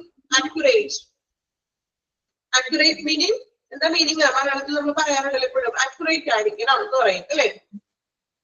കൃത്യത, കൃത്യമായ, അല്ലെങ്കിൽ ഒരു വ്യക്തമായിട്ടുള്ള, വ്യക്തതയുള്ള എന്നൊക്കെ പറയും അല്ലേ? അപ്പൊ ആക്യുറേറ്റ് റെക്കോർഡ്സ്, ഫുൾ റിപ്പോർട്ട്സ്, ശരിയായിട്ടുള്ള കൃത്യമായിട്ടുള്ള റെക്കോർഡ്സുകളും എല്ലാം ഫുൾ റിപ്പോർട്ട്സും ഉണ്ടായിരിക്കണം. വാർഡിൽ കിടക്കുന്ന പേഷ്യൻസിനെ സംബന്ധിച്ചിട്ടുള്ള റിപ്പോർട്ട്സുകളും ആക്യുറേറ്റ് ആയിരിക്കണം, കൃത്യത ഉണ്ടായിരിക്കണം. Then maintenance of high morale among all staff members. Maintenance of high morale among all staff members.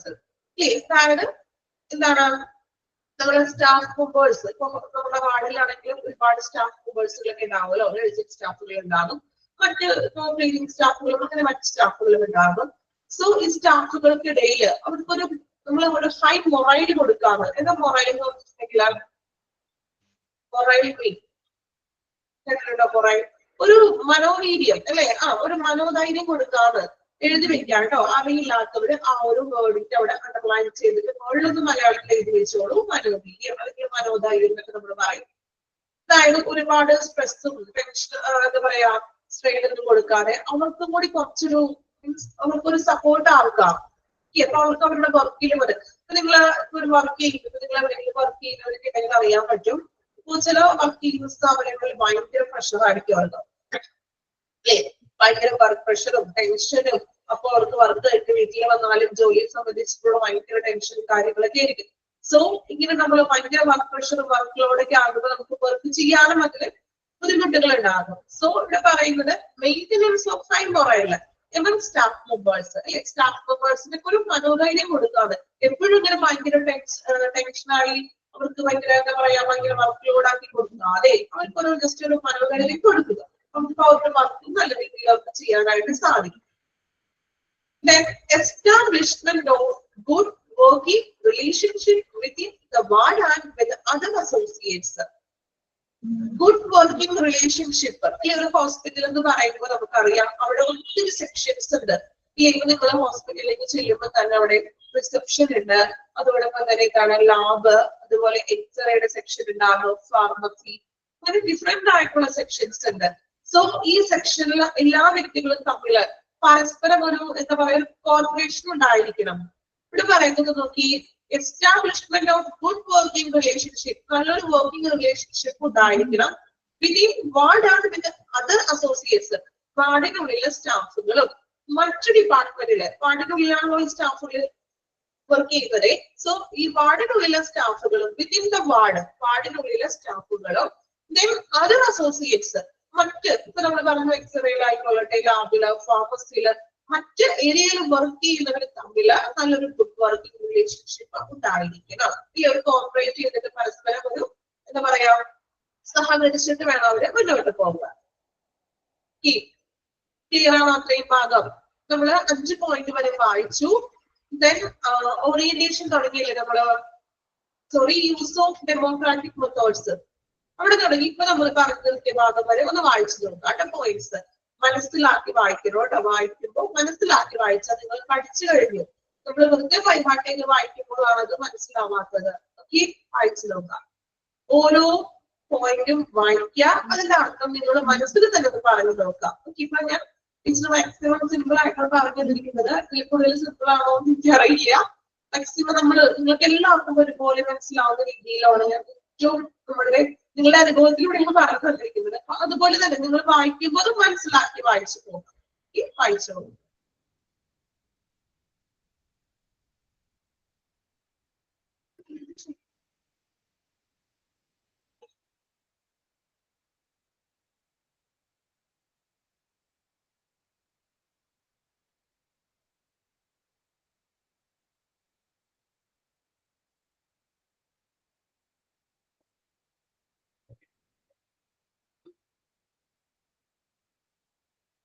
Morale means മനോവീര്യം അല്ലെങ്കിൽ മനോധൈര്യം. നമ്മൾക്ക് അവർക്കൊരു എന്താ പറയുക സപ്പോർട്ട് കൊടുക്കാന്നൊക്കെ പറയില്ലേ, ഒരു മനോധൈര്യം കൊടുക്കുക. മനോവീര്യം മനോധൈര്യം എഴുതാം.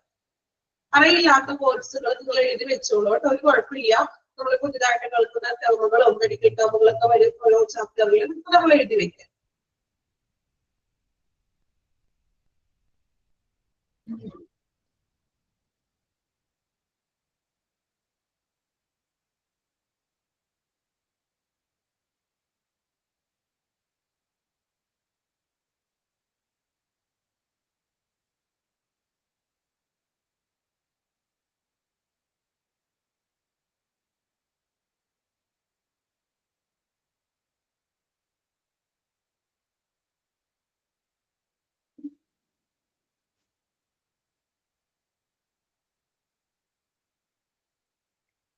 പ്രൊവിഷൻസ് കൊണ്ട് ഉദ്ദേശിക്കുന്നത് provision of supplies and equipments for efficient work അല്ലേ. അതായത് നമ്മള് കാര്യക്ഷമമായിട്ടുള്ള ഒരു ജോലിക്ക് ആവശ്യമായിട്ടുള്ള കാര്യക്ഷമമായ രീതിയിൽ വർക്ക് ചെയ്യാനായിട്ടുള്ള അവർക്ക് ആവശ്യമായിട്ടുള്ള എക്യുപ്മെന്റ്സുകളും അല്ലെങ്കിൽ വസ്തുക്കളും കൊടുക്കാണ്. നമ്മൾ സപ്ലൈ മീൻസ് കൊടുക്കുക എന്ന് പറയില്ലേ, നമ്മള് അവർക്ക് നൽകുക എന്നുള്ളൊരു മീനാണ് കേട്ടോ. സപ്ലൈസും അതുപോലെ തന്നെ എക്യുപ്മെന്റ്സുകൾ നൽകുക, വാർഡിലേക്ക് ആവശ്യമായിട്ടുള്ള പ്രൊവിഷൻ ചെയ്യുക മീൻസ് അവർക്ക് കൊടുക്കുക അല്ലെങ്കിൽ നൽകുക എന്നുള്ളത്, വാർഡിലേക്ക് എത്തിക്കുക. ഓക്കെ, ലാസ്റ്റ് 4 പോയിന്റ്സും കൂടി ഉണ്ട്, അതും കൂടി ഒന്ന് പറയാം കേട്ടോ. കംപ്ലീറ്റ് ആവുക പോയിന്റ്സുകള്. Delegation of responsibility. ഡെലിഗേഷൻ എന്താ? ഡെലിഗേഷൻ ഓഫ് റെസ്പോൺസിബിലിറ്റി എന്ന് പറഞ്ഞാൽ ട്രാൻസ്ഫർ ഓഫ് റെസ്പോൺസിബിലിറ്റി. യെസ് അല്ലെ, നമ്മള് പ്രതിനിധി ഉത്തരവാദിത്തം മലയാളത്തിൽ പറയണമെങ്കിൽ പ്രതിനിധി ഉത്തരവാദിത്തം ആണ്. അതായത് ഓരോരുത്തർക്ക് അസൈൻ ചെയ്തിട്ടുള്ള ഡ്യൂട്ടീസ് കൃത്യമായിട്ടും അവരുടെ ഉത്തരവാദിത്തങ്ങൾ കൃത്യമായിട്ടും ചെയ്യുന്നതാണ്.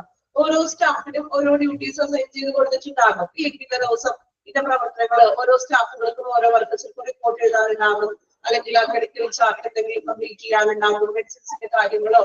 അങ്ങനെ ഓരോ സ്റ്റോപ്പിലും ഓരോ സ്റ്റാഫ് മെമ്പേഴ്സിനും അസൈൻ ചെയ്തിട്ടുള്ള കാര്യങ്ങൾ കൃത്യമായിട്ട് അവർ ചെയ്യുക. Okay, well planned assignments. അസൈൻമെന്റ്സുകള് വെൽ പ്ലാൻഡ് ആയിരിക്കണമെന്ന്. അസൈൻമെന്റ്സ് നമ്മൾ ഉദ്ദേശിക്കുന്നത് എന്തായിരിക്കും? നമ്മൾ ചെറിയ ക്ലാസ്സിൽ അസൈൻമെന്റ്സുകൾ എഴുതുന്നതാണോ? അസൈൻമെന്റ്സ് ഉദ്ദേശിക്കുന്നത് ഇതുപോലെ പേഷ്യൻസുകൾ റിപ്പോർട്ട്സുകളും അല്ലെങ്കിൽ റെക്കോർഡ്സുകളൊക്കെ വെൽ പ്ലാൻഡ് ആയിരിക്കണം. പെട്ടെന്ന് തന്നെ ഒന്നും ചെയ്യുന്നതല്ല, അവരെല്ലാം വെൽ സ്ട്രക്ചേർഡ് ആയിട്ടുള്ള കാര്യങ്ങളാണ്. സോ അസൈൻമെന്റ്സുകളും വർക്കുകളൊക്കെ ചെയ്യുമ്പോൾ അത് വെൽ പ്ലാനിങ്ങോട് കൂടി തന്നെ ആയിരിക്കുക. Well arranged time for personal. Well arranged time for personal അതായത് സ്റ്റാഫുകൾക്ക് അവരുടെ അറേഞ്ച് ചെയ്തിട്ടുള്ള ടൈമുകൾ ആയിരിക്കണം. ഇപ്പൊ ഓരോ സ്റ്റാഫിനും ഷിഫ്റ്റിംഗ് ടൈം ഒക്കെ ആയിരിക്കും ഇല്ലേ. ഇപ്പോ മോർണിംഗിൽ ഉണ്ടാവും, നൈറ്റിൽ വേറെ സ്റ്റാഫ് ആയിരിക്കും. സോ അങ്ങനെ ആ ഷിഫ്റ്റുകൾ ക്രമീകരിച്ച ടൈമിൽ കൃത്യമായിട്ടും സ്റ്റാഫുകൾ വർക്ക് ചെയ്യുക. അതെല്ലാം അറേഞ്ച് ചെയ്തിരിക്കണം, ഓൾറെഡി നേരത്തെ അറേഞ്ച് ചെയ്തിരിക്കണം. Last one, good teaching and supervision. വാർഡിലെ പ്രവർത്തനങ്ങളെ ഒന്ന് സ്പീച്ച് ചെയ്യുക, അതോടൊപ്പം തന്നെ ഒന്ന് സൂപ്പർവിഷൻ ചെയ്യുക. അപ്പോ ഈ വാർഡിലെ പ്രവർത്തനങ്ങളെ സൂപ്പർവിഷൻ ചെയ്യാനായിട്ട് ഒരു ഇൻചാർജ് ഉണ്ടാകും ഇല്ലേ. നിങ്ങൾ വാർഡിലാണെങ്കിൽ അഡ്മിറ്റ് ചെയ്തിട്ടുണ്ടെങ്കിലൊക്കെ നിങ്ങൾക്ക് മനസ്സിലാകും, ഒരു വാർഡ് ഇൻചാർജ് ആയിട്ട് ഒരു നേഴ്സ് ഉണ്ടാകും അല്ലെങ്കിൽ ഒരു വാർഡ് ഇൻചാർജ് ഉണ്ടാവും, കണ്ടിട്ടുണ്ടോ? അപ്പോ എല്ലാ കാര്യങ്ങളും കൈകാര്യം ചെയ്യുന്നത് ഈ ഇൻചാർജ് ആയിരിക്കും. സോ ഈ ഒരു ഇൻചാർജിന്റെ സൂപ്പർവിഷനും ഒരു എന്താ പറയാ, നമ്മൾ മേലോട്ടം വഹിക്കണം. മറ്റ് സ്റ്റാഫുകള് അവരുടെ ഡ്യൂട്ടികൾ അവിടെ കൃത്യമായിട്ട് ചെയ്യുന്നുണ്ടോ, പേഷ്യൻസിന് ആവശ്യമായിട്ടുള്ള മരുന്നുകളൊക്കെ കൊടുക്കുന്നുണ്ടോ, പേഷ്യൻസിന്റെ ആവശ്യങ്ങൾ അവർ നടത്തി കൊടുക്കുന്നുണ്ടോ, കൃത്യമായിട്ടുള്ള ഒരു കെയർ പേഷ്യൻസിന് അവർ കൊടുക്കുന്നുണ്ടോ ഈ സ്റ്റാഫുകൾ, അവരവരുടെ കൃത്യസമയത്താണോ വർക്ക് ചെയ്യുന്നത്, എന്നിങ്ങനെയുള്ള കാര്യങ്ങളൊക്കെ സൂപ്പർവിഷൻ ചെയ്യുക, ടീച്ചിങ് ചെയ്യുക. എന്തെങ്കിലും കാര്യങ്ങൾ അവർക്ക് അറിയാത്തുണ്ടെങ്കിൽ അവരെ അത് പഠിപ്പിച്ച് കൊടുക്കുക. ഓക്കെ, ഇത്രയുമാണ് ഒരു നല്ലൊരു ഗുഡ് വാർഡ് മാനേജ്മെന്റിന്റെ ഇൻവോൾവ് ആയിട്ടുള്ള ഫാക്ടേഴ്സ് എന്ന് പറയുന്നത്. കുറച്ചധികം പോയിന്റ്സ് ഉണ്ട്, എങ്കിലും മനസ്സിലാക്കി പഠിച്ചാൽ അത് എളുപ്പമാണ് കേട്ടോ. ഇപ്പൊ നിങ്ങൾ ആദ്യം കണ്ടപ്പോൾ ഇത്ര പോയിന്റ്സ് ഉണ്ട്, ബുദ്ധിമുട്ടാണെന്ന് വിചാരിച്ചു കാണും. പക്ഷെ നമ്മൾ വായിച്ചു വന്നപ്പോൾ ബുദ്ധിമുട്ട് തോന്നിയോ? ബുദ്ധിമുട്ടുണ്ടോ വായിച്ചു വന്നപ്പോ?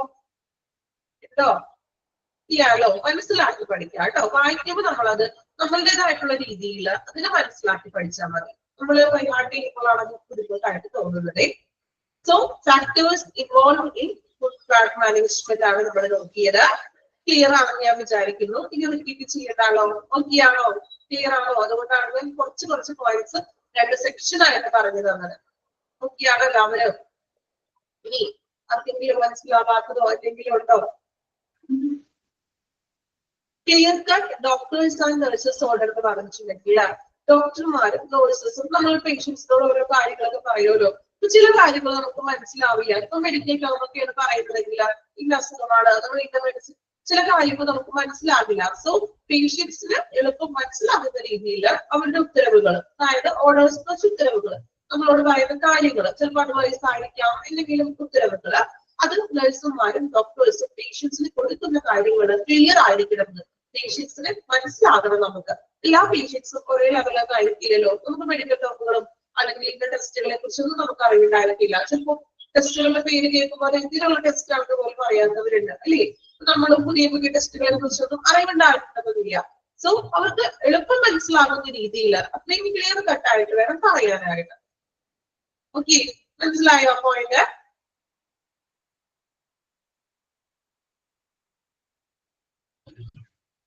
Ninth point പറഞ്ഞത് provision of supplies and equipment for efficient work.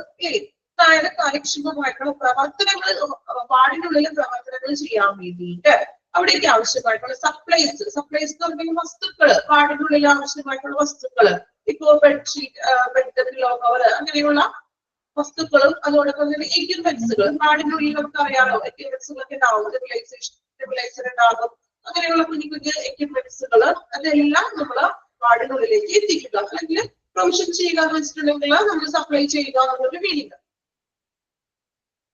ചോദിച്ചത് ഏതായിരുന്നു? ലാസ്റ്റ് വൺ ആണോ ചോദിച്ചത്? അറേഞ്ച്ഡ് ടൈം ഫോർ പേഴ്സണൽ ആണോ?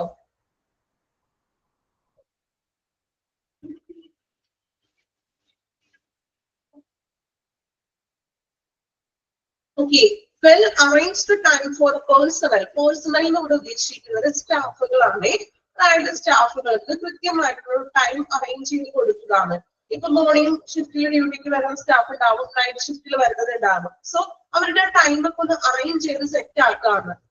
ഓക്കെ, അപ്പൊ ആ ഒരു ടൈമിൽ അവർ കൃത്യമായിട്ട് വർക്ക് ചെയ്യുക. ക്ലിയർ ആണോ ചോദിച്ചാല്?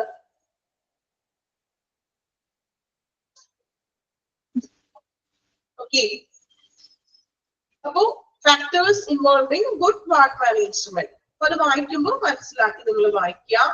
Then നെക്സ്റ്റ് വൺ ഒന്ന് സ്റ്റാർട്ട് ചെയ്ത് വെക്കുന്നതാണ് duties of ward clerk or secretary.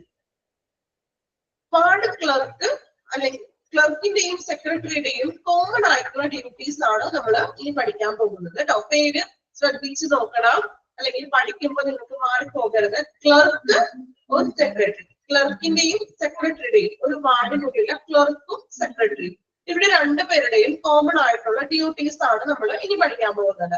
Clear ആയോ?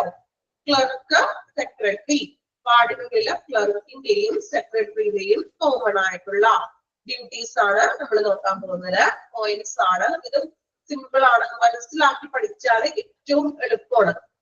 ഓക്കെ, നോക്കാം. ഫസ്റ്റ് വൺ ഡ്യൂട്ടി നോക്കാം കേട്ടോ. ആദ്യത്തെ duty compiling and recording medical charts, reports and correspondence.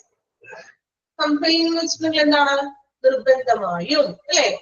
Compiling and recording medical charts collect ചെയ്യുക, നിർബന്ധമായിട്ടും മെഡിക്കൽ ചാർട്ട്സ്, പേഷ്യൻസിന്റെ മെഡിക്കൽ ചാർട്ടുകളും റിപ്പോർട്ട്സുകളൊക്കെ എന്ത് ചെയ്യുക? കളക്ട് ചെയ്യാം. അതോടൊപ്പം തന്നെ കറസ്പോണ്ടൻസ്. കറസ്പോണ്ടൻസ് ഉദ്ദേശിക്കുന്നത് എന്താണ്? കറസ്പോണ്ടൻസ് കത്തിടപാടുകൾ എന്ന് പറയും മലയാളത്തില്. ഇപ്പൊ കത്തിടപാടുകളൊന്നും ഇല്ലാലോ, മെയിലൊക്കെ വരുമല്ലോ. അപ്പൊ അതിനെല്ലാം റിപ്ലേസ് ഒക്കെ കൊടുക്കുക. ഓക്കെ. അപ്പൊ ഫസ്റ്റ് ഡ്യൂട്ടി എന്ന് പറയുന്നത് മെഡിക്കൽ റെക്കോർഡ്സുകളും അതുപോലെ തന്നെ പേഷ്യൻസിന്റെ മെഡിക്കൽ ചാർട്ട്സും റിപ്പോർട്ട്സ് ഒക്കെ കൃത്യമായിട്ടും തയ്യാറാക്കുക, കളക്ട് ചെയ്യുക. ആൻഡ് കറസ്പോണ്ടൻസ്, ഇതുപോലെ മെയിലുകളൊക്കെ വരുമ്പോൾ അതിന് റിപ്ലൈ കൊടുക്കുക. സെക്കൻഡ് വൺ പറയുന്നത് രണ്ടാമത്തെ ഡ്യൂട്ടി നോക്കാം. Customers needs assessment, meeting quality standards four services and evaluation of customer satisfaction. Customer, ഹോസ്പിറ്റലിലെ കസ്റ്റമർ എന്ന് പറയുന്നത് ആരാണ്? നമുക്ക് ചില ചാപ്റ്റേഴ്സിൽ കസ്റ്റമർ എന്ന് പറയും കേട്ടോ. കസ്റ്റമർ എന്ന് പറയുന്നത് ആരാ? ഹോസ്പിറ്റലിലെ കസ്റ്റമർ ആരാണ്? യെസ്, പേഷ്യൻസ് ആണ് അല്ലെ? അവിടെ വരുന്ന കസ്റ്റമർ ആരാ? പേഷ്യൻസ് ആണ്. കസ്റ്റമർ നീഡ്സ് അസസ്മെന്റ്, കസ്റ്റമേഴ്സിന്റെ നീഡ്സിന് നമ്മൾ അസസ്മെന്റ് ചെയ്യുകയാണ്. അതായത് പേഷ്യൻസിന്റെ ആവശ്യങ്ങളെ വിലയിരുത്തുക. ആര്? ഈ ക്ലർക്കും സെക്രട്ടറിയും പേഷ്യൻസിന്റെ ആവശ്യങ്ങളെ വിലയിരുത്തുക. അവർക്ക് വേണ്ടുന്ന കാര്യങ്ങൾ, അവരുടെ ആവശ്യങ്ങൾ എന്തൊക്കെയാണ് അതിനെ വിലയിരുത്തുക. Meeting quality standard for service, quality ആയിട്ടുള്ള ഗുണമേന്മയായിട്ടുള്ള സേവനങ്ങൾ കസ്റ്റമർക്ക് കൊടുക്കുക. പേഷ്യൻസിന്റെ ആവശ്യങ്ങൾ വിലയിരുത്തുക, സ്റ്റാൻഡേർഡ് ആയിട്ടുള്ള സേവനങ്ങൾ പേഷ്യൻസിന് കൊടുക്കുക. And evaluation of customer satisfaction, പിന്നെ എന്ത് ചെയ്യുക? കസ്റ്റമറിന്റെ സാറ്റിസ്ഫാക്ഷൻ നമ്മൾ ഇവാലുവേഷൻ ചെയ്യുകയാണ്. രോഗിയുടെ സംതൃപ്തി, നമ്മൾ അവർക്ക് ആവശ്യമായിട്ടുള്ള കാര്യങ്ങൾ ചെയ്തു കൊടുത്തു, ദെൻ അവർ അതിൽ സാറ്റിസ്ഫൈഡ് ആണോ എന്ന് വിലയിരുത്തുക. ഓക്കെ. 3 പോയിന്റ് ആണ് ഇപ്പൊ രണ്ടാമത്തെ പോയിന്റിൽ പറയുന്നത്. കസ്റ്റമർ നീഡ് അസസ്മെന്റ്, കസ്റ്റമറിന്റെ ആവശ്യങ്ങൾ വിലയിരുത്തുക. വിലയിരുത്തിക്കൊണ്ട് എന്ത് ചെയ്യണം? Quality standard for service, quality ആയിട്ടുള്ള സർവീസസുകൾ കൊടുക്കണം. ദെൻ കൊടുത്തതിന് ശേഷം ഇവാലുവേഷൻ ഓഫ് കസ്റ്റമർ സാറ്റിസ്ഫാക്ഷൻ, കസ്റ്റമറിന്റെ സാറ്റിസ്ഫാക്ഷൻ അല്ലെ, ആള് സംതൃപ്തിയാണോ, ആവശ്യങ്ങളൊക്കെ നേടി. നമ്മൾ ഹോസ്പിറ്റലിൽ കിടക്കുമ്പോൾ കസ്റ്റമർ പേഷ്യന്റിന്റെ സംതൃപ്തിയാണോ എന്ന് ഇവാലുവേറ്റ് ചെയ്യുക. ഓക്കെ. ആദ്യത്തെ 2 പോയിന്റ് ക്ലിയർ ആണോ? 2 ഡ്യൂട്ടീസ് ക്ലിയർ ആണോ? ഫസ്റ്റ് 2 ഡ്യൂട്ടീസ് ഡൗട്ട് എന്തെങ്കിലും ഉണ്ടോ? ഒന്നുകൂടി വായിക്കണോ? ക്ലിയർ ആണ്. ഓക്കെ. മൂന്നാമത്തെ പോയിന്റ് നോക്കാം കേട്ടോ. Provide support to healthcare staff and ensure appropriate maintenance of patient care unit. ചിലപ്പോൾ നിങ്ങൾക്ക് വായിക്കുമ്പോഴേ കുറച്ച് വേർഡ്സുകൾ എന്താ പറയാ, നേരെ കിടക്കുന്ന വേർഡ്സിനെ കുറച്ച് വളച്ചൊടിച്ചൊക്കെയാണ് തന്നിരിക്കുന്നത്. ചില പോയിന്റ്സുകൾ അല്ലെ നിങ്ങൾക്ക് വായിച്ചിട്ട് തോന്നിക്കാണോ? വായിച്ചപ്പോ തോന്നിയോ? അങ്ങനെ സിമ്പിൾ ആയിട്ട് പറയേണ്ട കാര്യങ്ങൾ എന്താ പറയാ, വളച്ചൊടിച്ചൊക്കെയാണ് പറഞ്ഞിരിക്കുന്നത് ചില കാര്യങ്ങൾ. അവിടെയാണ് നിങ്ങൾക്ക് ചിലപ്പോ പെട്ടെന്ന് മനസ്സിലാവാതെ തോന്നുന്നത് കേട്ടോ. അപ്പൊ കുഴപ്പമില്ല, നമുക്ക് മാക്സിമം സിമ്പിൾ ആയിട്ട് അതിനെ പഠിക്കാം. Provide support to health care staff, health care സ്റ്റാഫിന്, അവിടെയുള്ള നമ്മുടെ ഹെൽത്ത് കെയർ സ്റ്റാഫുകൾക്ക് ഒരു സപ്പോർട്ട് കൊടുക്കാണ്. മീൻസ് അവർക്ക് എന്തെങ്കിലും ആവശ്യമായിട്ടുള്ള ഹെൽപ്പുകൾ ചെയ്യുക. And ensure appropriate maintenance of a patient care unit, അതോടൊപ്പം തന്നെ എന്താണ് patient care unit, health care സ്റ്റാഫുകൾക്ക് അവർക്ക് ആവശ്യമായിട്ടുള്ള ഹെൽപ്പുകൾ ചെയ്യാം. അതോടൊപ്പം തന്നെ പേഷ്യന്റ് കെയർ യൂണിറ്റ്, അതായത് രോഗികൾക്ക് പരിചരണ കൊടുക്കുന്ന യൂണിറ്റ്, നമ്മുടെ വാർഡിൽ ആ പേഷ്യൻസിന് പരിചരണം കൊടുക്കുന്ന യൂണിറ്റില് ആവശ്യമായിട്ടുള്ള മെയിന്റനൻസുകൾ ചെയ്യുകയാണ്. ഇപ്പോ എന്തെങ്കിലും അവിടെ എക്യുപ്മെന്റ്സുകൾ ആവശ്യമുണ്ടോ, അല്ലെങ്കിൽ ഇപ്പോ ബെഡിന് എന്തെങ്കിലും പോരായ്മയുണ്ടോ, അല്ലെങ്കിൽ ആ പേഷ്യൻസ് കിടക്കുന്ന ഏരിയയിൽ എന്തെങ്കിലും ഇപ്പോ ക്ലീൻ അല്ല എങ്കിൽ അവിടെ ശരിയാക്കി ക്ലീൻ ചെയ്ത് കൊടുക്കുക. അങ്ങനെയുള്ള മെയിന്റനൻസ് ചെയ്ത് കൊടുക്കുകയാണ്. പേഷ്യന്റ് കെയർ യൂണിറ്റിൽ എന്തെങ്കിലും പ്രശ്നങ്ങളൊക്കെ ഉണ്ടെങ്കിൽ അവിടെ എന്ത് ചെയ്യുക, അവിടെ ആവശ്യമായിട്ടുള്ള അപ്രോപ്രിയേറ്റ് ആയിട്ടുള്ള മെയിന്റനൻസുകൾ ചെയ്ത് കൊടുക്കുക. ഓക്കെ. ക്ലിയർ ആണോ? ആദ്യത്തെ 3 ഡ്യൂട്ടീസ് ഒന്ന് വായിച്ചു നോക്കിയേ. ഫസ്റ്റ് 3 ഡ്യൂട്ടീസ് വരെയാണ് നമ്മൾ പറഞ്ഞത്. ഒന്ന് വായിച്ചു നോക്കാം.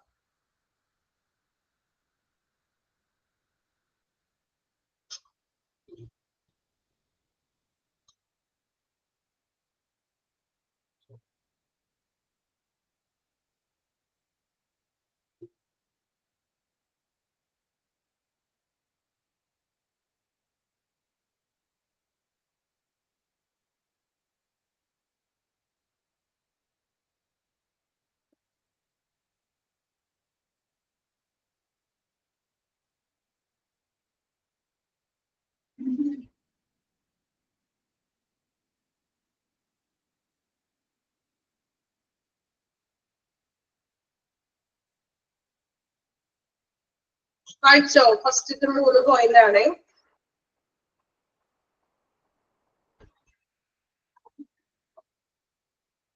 ഓക്കെ, ആ 3ാമത്തെ പോയിന്റിന്റെ അവിടെ ജസ്റ്റ് ഒന്ന് മാർക്ക് ചെയ്ത് വെച്ചേക്ക് കേട്ടോ. 3 പോയിന്റ് ആണ്. ഇപ്പോ നമ്മുടെ ടൈം ആയല്ലോ, നെക്സ്റ്റ് ക്ലാസ്സിന്റെ ടൈം ആയി. അപ്പൊ 3 പോയിന്റ് ആണ് നമ്മൾ ഡ്യൂട്ടീസിൽ പറഞ്ഞത്. ജസ്റ്റ് ഒന്ന് മാർക്ക് ചെയ്ത് വെച്ചേക്ക്. നെക്സ്റ്റ് ക്ലാസ്സിൽ നമ്മൾ എങ്ങനെ വെച്ചിട്ടുണ്ടെങ്കിൽ ആ നിർബന്ധമായിട്ടും റെക്കോർഡ് ചെയ്യുക, ആ മെഡിക്കൽ ചാർട്സുകൾ റിപ്പോർട്ട് ഒക്കെ ചെയ്യുക എന്നുള്ളൊരു മീനിങ് ആണ് കേട്ടോ. ചെയ്തിരിക്കണം എന്നൊക്കെ നമ്മൾ പറയില്ലേ?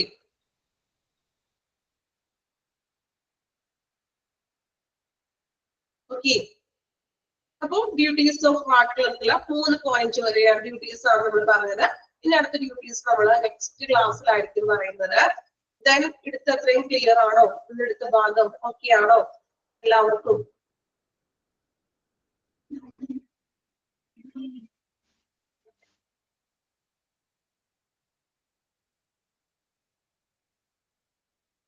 ഓക്കെ ആണോ ക്ലാസ്? ക്ലിയർ ആണോ?